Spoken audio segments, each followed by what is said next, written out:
نہایت ہی واجب الاحترام میرے بزرگوں، دوستوں اور بھائیوں، اللہ رب العزت نے اس کائنات میں ہمارے لیے طرح طرح کی چیزیں پیدا فرمائی ہیں۔ ساری چیزیں انسانی خدمت کے لیے ہیں، اور اس میں اہم چیز یہ ہے کہ اللہ رب العزت آسمان سے بارش برساتے ہیں اور اس سے زمین میں پیداوار ہوتی ہے، اور ایک آیت کریمہ میں ہے وَفِي السَّمَاءِ رِزْقُكُمْ وَمَا تُوعَدُونَ کہ تمہارا رزق آسمانوں پر ہے۔ تو اس کا مفسرین بتاتے ہیں کہ مطلب یہی ہے کہ آسمانوں سے بارش ہوتی ہے، زمین پہ سبزہ اگتا ہے، پھر سورج کی روشنی سے وہ پھل پکتے ہیں اور پھر انسان ان کو کھاتا ہے۔ یہ پاکیزہ رزق ہے جو اللہ رب العزت انسان کو عطا فرماتے ہیں، یہ اس کی نعمتیں ہیں اور یہ اس کی مہربانیاں ہیں۔ پھر رب تعالیٰ نے خود ہمارے لیے یہ مقرر فرمایا کہ جو پاکیزہ اور حلال چیزیں تم کماتے ہو یا زمین سے پیداوار نکالتے ہو، اس کے اوپر تمہارے لیے زکوٰۃ دینا یہ ضروری ہے، تاکہ غریب، مسکین، نادار، اللہ کی راہ میں نکلے ہوئے لوگ، مقروض، غلام، بہت ساری ایسی چیزیں ہیں جو ان کا بھی بھلا ہو جائے، ان کا بھی فائدہ ہو جائے۔ تو اس سلسلہ میں آج ہم بالخصوص عشر کی بات کرنا چاہتے ہیں۔ قرآن مجید فرقان حمید میں اللہ رب العزت نے ارشاد فرمایا یا ایھا الذین آمنوا انفقوا من طیبات ما کسبتم، اے ایمان والو جو تم کماتے ہو اس میں سے خرچ کرو، انفقوا خرچ کرو، من طیبات جو پاکیزہ رزق تم کماتے ہو، ما کسبتم جو تم کماتے ہو۔ اب اس آیت کریمہ کے اس حصے سے ایک تو پتہ یہ چلا کہ رزق حلال کمانا، روزی کمانا یہ جائز ہے، یہ انسان کے لیے جو ہے کرنا اللہ رب العزت کے ہاں بھی جائز ہے کہ انسان اپنی حلال طیب روزی کمائے، منع نہیں کیا گیا بلکہ بتایا گیا کہ جو روزی تم کماتے ہو اس میں سے خرچ کرو، یعنی روزی کمانا ٹھیک ہو گیا۔ دوسری چیز وَأَخْرَجْنَا لَكُم مِّنَ الْأَرْضِ، فرمایا جو کوئی تم زمین سے نکالتے ہو، جو زمین سے مِمَّا أَخْرَجْنَا لَكُم مِّنَ الْأَرْضِ جو ہے زمین سے جو پیداوار تم نکالتے ہو۔ یہاں پر میں یہ بھی بتانا چاہتا ہوں کہ ہمارے امام اعظم ابو حنیفہ کا مفتہ بھی قول یہ ہے، یعنی اقوال تو کئی ہوتے ہیں، صاحبین کا بھی ہے اور دیگر ائمہ کے بھی اقوال ہیں، لیکن ہم احناف کے نزدیک مفتہ بھی قول جس کے اوپر یعنی فتویٰ دیا جاتا ہے وہ قول وہ ہے کہ جس میں امام صاحب نے یہ کہا کہ زمین سے جو بھی پیداوار ہوگی، تھوڑی ہوگی یا زیادہ ہوگی، چاہے وہ گندم ہوگی، چنے ہوں گے، سبزیاں ہوں گی، جو بھی پیداوار ہوگی اس کے اوپر زکوٰۃ دینا ضروری ہوگی۔ زمین کی جو پیداوار ہوتی ہے اس کی زکوٰۃ کا نام ہی عشر ہے، کیونکہ حدیث پاک میں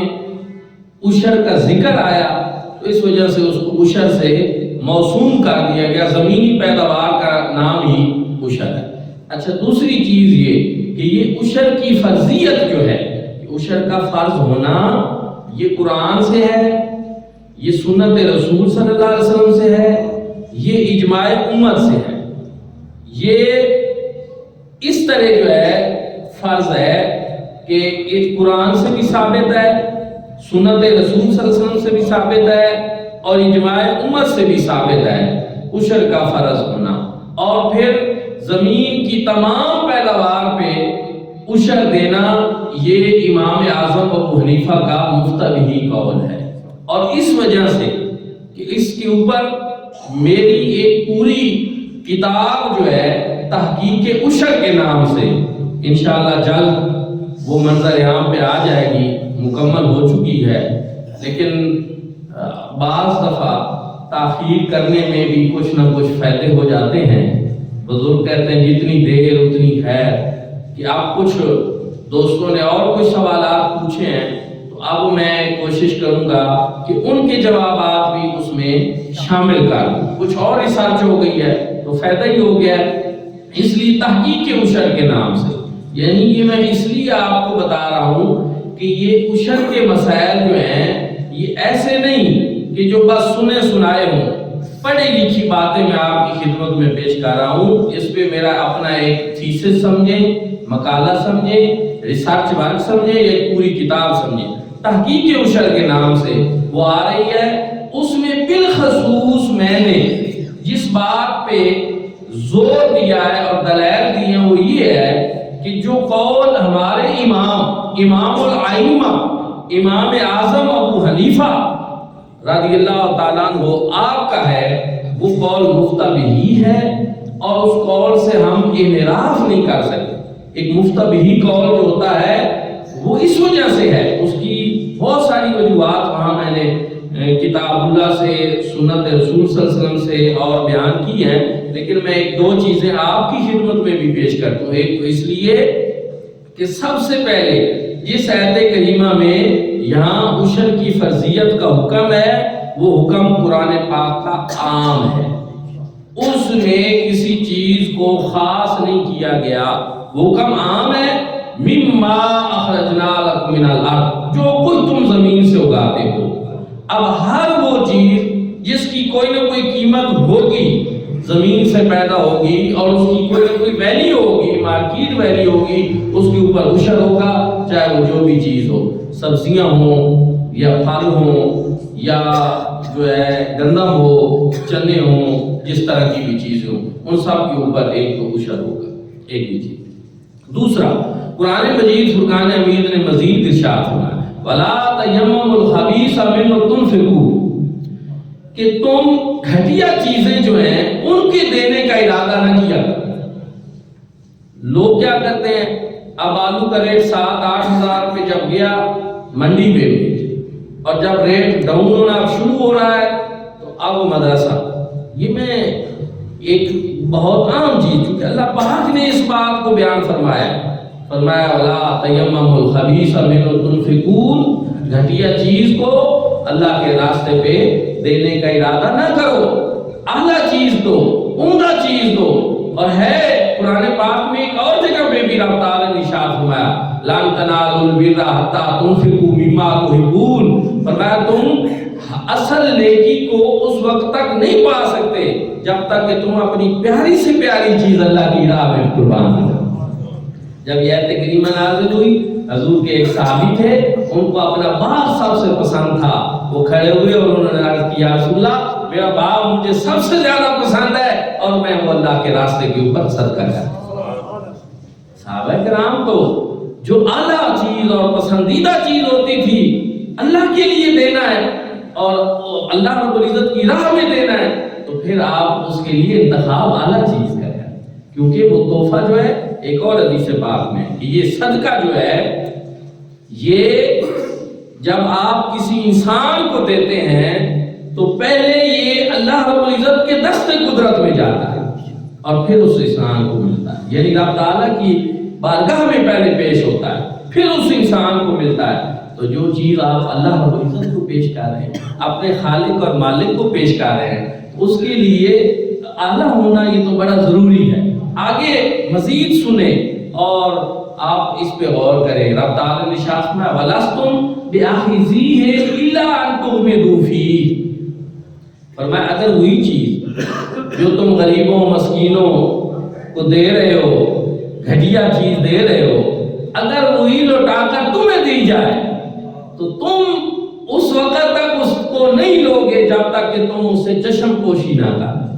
یعنی خوش ہو کر تو تم بھی نہیں لوگے۔ اس کو ایسے سمجھایا گیا کہ آج ایک بندہ مال دے رہا ہے اور وہ کیا کرتا ہے، اعلیٰ مال منڈی میں بیچتا ہے، جو اس میں سے خراب نکارا سارا وہ جمع کر لیتا ہے، وہ غریبوں مسکینوں کو دیتا ہے۔ کسی وجہ سے وہ بندہ